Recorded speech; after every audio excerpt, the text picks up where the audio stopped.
এভাবে একদিন পাউরুটি আর আলু দিয়ে এই নাস্তা রেসিপিটি বানিয়ে দেখুন কতটা টেস্টি হয়ে থাকে। হ্যালো বন্ধুরা, আসসালামু আলাইকুম। উত্তরবঙ্গ রান্নাঘর থেকে স্বাগতম। আশা করি আপনারা খুব ভালো আছেন। আমি আজকে আপনাদের সাথে পাউরুটি আর আলু দিয়ে একটি মজার রেসিপি তৈরি করে দেখাবো। এই রেসিপি বানিয়ে নিতেও সহজ, খেতেও ভীষণ টেস্টি হয়ে থাকে। চলুন তাহলে মূল রেসিপিতে যাওয়া যাক। আমি এখানে 2টা আলু আগে থেকেই সেদ্ধ করে নিয়েছি।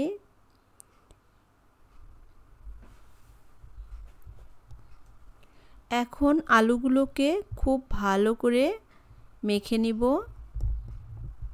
দেখুন বন্ধুরা, আমার মেখে নেওয়া হয়ে গিয়েছে। এখন এখানে দিয়ে দিচ্ছি হাফ চামচ শুকনা মরিচের গুঁড়ো, হাফ চামচ জিরার গুঁড়ো, আর দিয়ে দিয়েছি হাফ চামচ লবণ। এখন সবগুলো উপকরণ খুব ভালো করে মিশিয়ে নিব।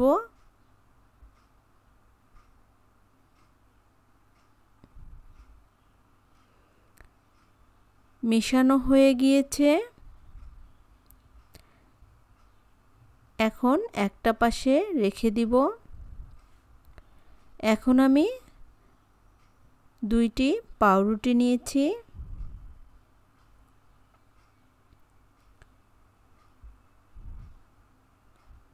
এখন পাউরুটির উপরে খুব ভালো করে এই আলুর পুরটাকে দিয়ে দিব। দেখুন বন্ধুরা, আমি খুব ভালো করে আলুর পুরটি দিয়ে দিচ্ছি। এখন আরেকটি পাউরুটি নিয়ে ওপর থেকে হালকা করে চাপ দিয়ে বসিয়ে দিতে হবে। এখন একটি চাকুর সাহায্যে মাঝখান দিয়ে কেটে দিব।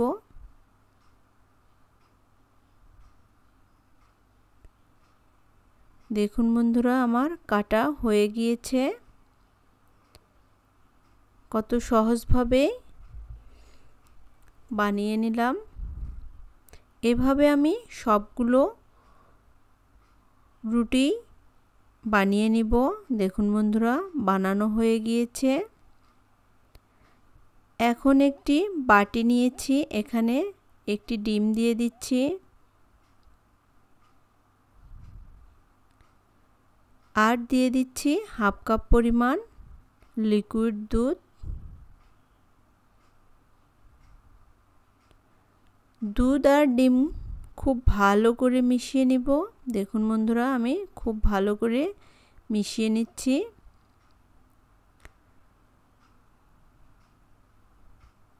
মিশিয়ে নেওয়া হয়ে গিয়েছে। আগে থেকে যে রুটিটি আমি তৈরি করে রেখেছিলাম, ওই রুটিটি ডিম দুধের মধ্যে এইভাবে করে 2-3 বার দিয়ে দিব। এখন চুলায় একটি ফ্রাই প্যান বসিয়ে দিয়েছি। আমি 2 থেকে 3 টেবিল চামচ তেল দিয়ে দিচ্ছি। এখন আমি রুটিগুলো দিয়ে দিব। সবগুলো পাউরুটি আমি দিয়ে দিচ্ছি।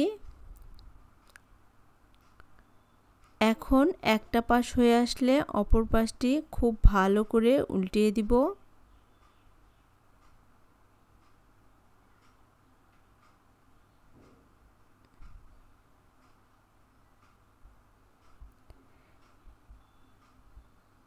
এভাবে আমি ঘুরিয়ে ঘুরিয়ে রুটিগুলোকে ভেজে নিয়েছি।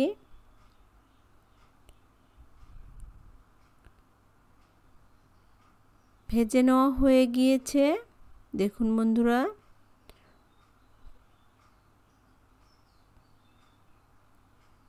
এখন আমি একটি প্লেটে তুলে নিব। সুন্দর একটি কালার চলে আসলেই নামিয়ে নিতে হবে।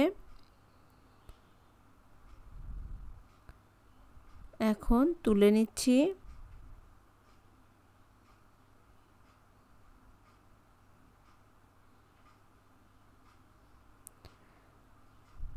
দেখুন বন্ধুরা, সবগুলো তুলে নেওয়া হয়ে গিয়েছে। আর এই রেসিপিটি ঝটপটভাবে বানিয়ে নিলাম। আর এই রেসিপিটি খেতে ভীষণ টেস্টি হয়ে থাকে, ভীষণ মজাদার হয়ে থাকে। আপনারা বাসায় একবার হলেও এভাবে বানিয়ে খাওয়ার চেষ্টা করবেন। বানিয়ে খেয়ে অবশ্যই কমেন্ট করে জানাবেন কতটা টেস্টি লাগে। এরকম নতুন নতুন ভিডিও পেতে অবশ্যই চ্যানেলটি সাবস্ক্রাইব করে রাখবেন। ভিডিওটি যদি ভালো লাগে তাহলে অবশ্যই একটি লাইক, কমেন্ট, শেয়ার করবেন। আর বেল বাটন অবশ্যই ক্লিক করে রাখবেন। ভিডিও দেওয়ার সঙ্গে সঙ্গে আপনাদের কাছে পৌঁছে যাবে। ধন্যবাদ সকলকে। আল্লাহ হাফেজ।